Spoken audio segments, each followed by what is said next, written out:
The 1960 FSO Syrena Mikrobus Prototype was a unique attempt by Fabryka Samochodów to create a small multi-purpose vehicle suited for post-war Poland's needs. Built on the basis of the Syrena 102 passenger car, it was designed as a 7-seater minibus or delivery van with a carrying capacity of 500 to 600 kilograms. At that time, Poland lacked a compact van or minibus, forcing industries, healthcare, and postal services to rely on larger, more expensive vehicles, such as the Warszawa 200P.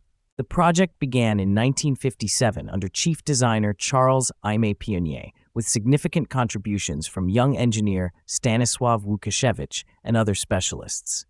To keep production cheap, the body was constructed with a welded steel frame, covered by sheet metal panels and reinforced by wooden slats. The hood was made of fiberglass, an unusual choice at the time, highlighting experimental cost-saving measures. Many parts, including headlights, mirrors, and switches, were borrowed from existing Syrena and Warszawa cars. The Mikrobus used an unchanged Syrena 102 powertrain, but featured a new rear suspension designed by Antoni Drozdek based on torsion beams and trailing arms.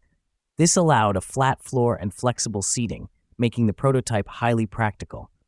Inside, it offered 4 single seats and 1 double seat, along with a custom dashboard by Cezary Nawrot.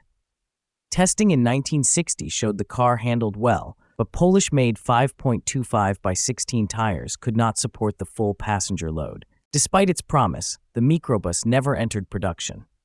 By the early 1960s, the political thaw that encouraged such projects was ending, and no Polish plant wanted to take on the challenge. The prototype remained a one-off vehicle, remembered today as one of the earliest minivan concepts worldwide, predating the mass appearance of MPVs in Europe.